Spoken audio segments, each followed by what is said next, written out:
8, 7, 6, 5, 4, 3, 2, 1. Ignition. And liftoff. Go Falcon, go PSF. Stage 1 propulsion is nominal. Vehicle is pitching downrange.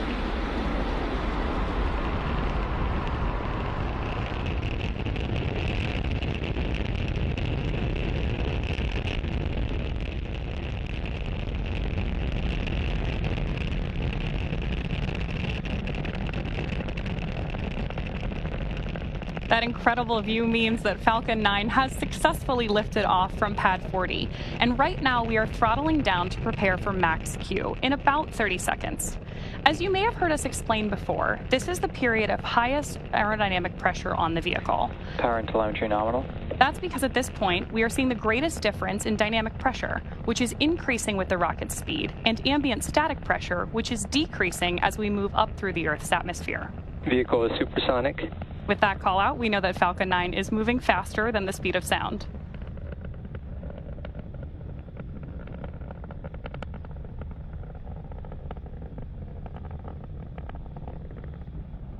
Max Q.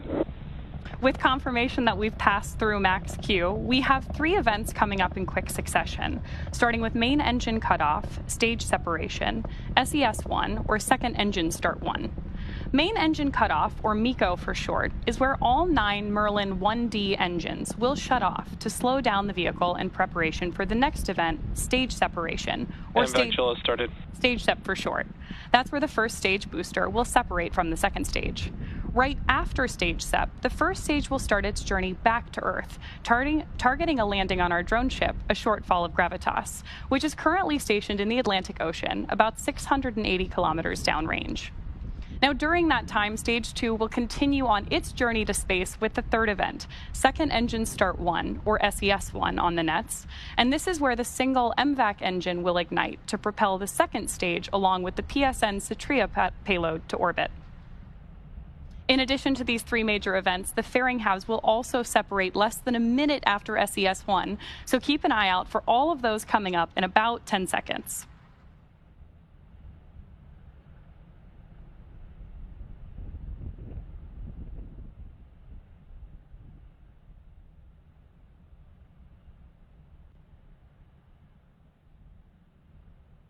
Main engine cutoff. Stage separation confirmed.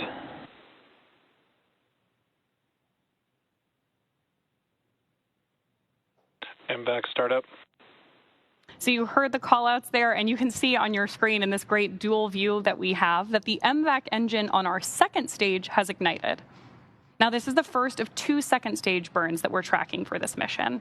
And the first stage on the left-hand side of your screen is coming back to land on our drone ship, a shortfall of Gravitas. Now, we are also expecting fairing deployment. Both vehicles are on nominal trajectories. With that, we know that both vehicles are headed in the right direction. And as I was describing earlier, we are expecting fairing separation in just about 5 seconds.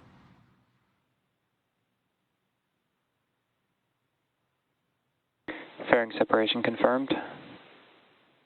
As some of you mentioned earlier, reusability is part of our secret sauce here at SpaceX. So with that confirmation of fairing separation, we know that both of those are coming home again. The first, or one of them is flying Acquisition of signal Bermuda for the 7th time and the other for its 9th.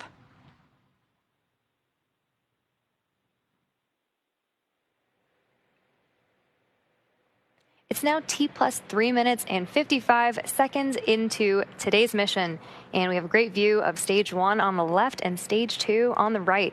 In order to complete today's landing, the first stage has 2 more burns left.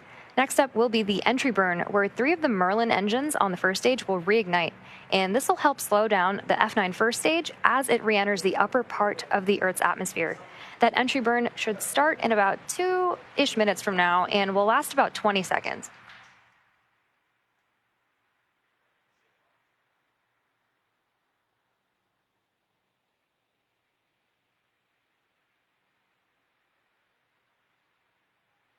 You can see 2 of the 4 hypersonic grid fins that are positioned near the base of the inner stage on the booster. And Stage 1 is currently using nothing but the grid fins for steering as it's returning back to Earth.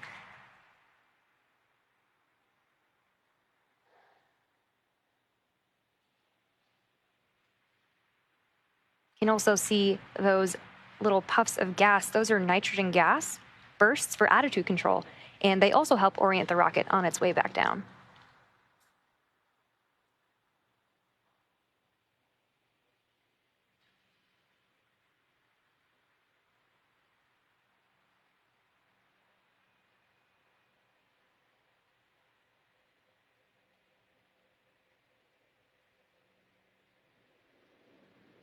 And some really awesome views of planet Earth behind stage 2. And again, that entry burn on the first stage coming up in about a minute.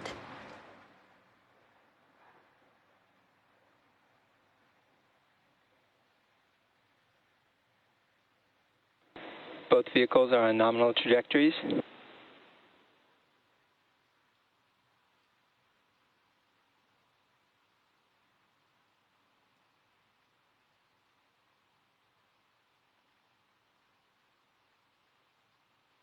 Like I promised, we have great views of Earth behind MVAC and behind the first stage as it's coming back down to Earth.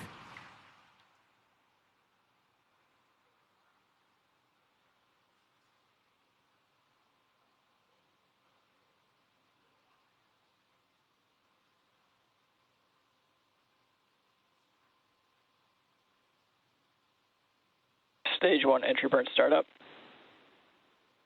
You can see that 3 of those engines have now relit engines 1, 5, and 9 for the entry burn. It's about 20 seconds for this burn.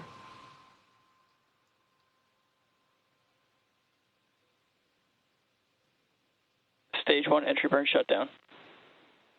Now, with confirmation of entry burn shutdown, we have one last burn before the first stage attempts to land on our drone ship, and Stage 1 FTS has saved. And that is the landing burn. During the first stage landing burn, a single Merlin engine, E9, will relight and slow the vehicle down for its landing attempt on our drone ship, a shortfall of gravitas.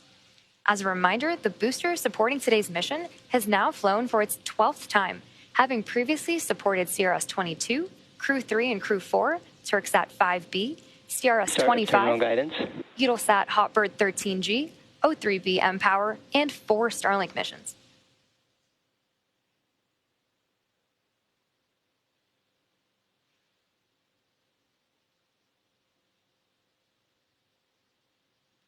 We'll also be coming up on SECO 1, or second engine cutoff 1, in about 30 seconds from now. Stage 1 transonic. Stage 2 FTS has saved. You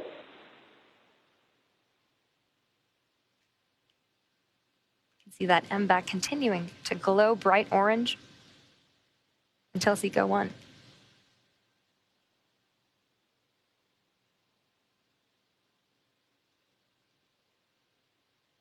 Nominal orbit insertion. MVAC shutdown. Great callouts for SECO 1 and nominal orbital Stage 1 landing insertion. burn.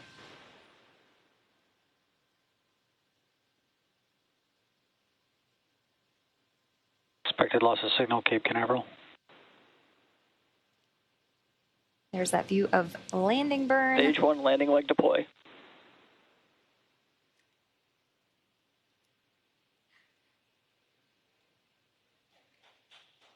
And a great view of landing.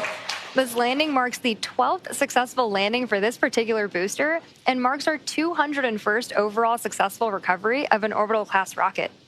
In addition to landing with confirmation of successful second engine cutoff and good orbit, we are going into a coast phase up until the second relight of our MVAC engine on the second stage, which will be followed by payload deploy. Till then, sit tight and we'll see you back here at the T+27 minute mark.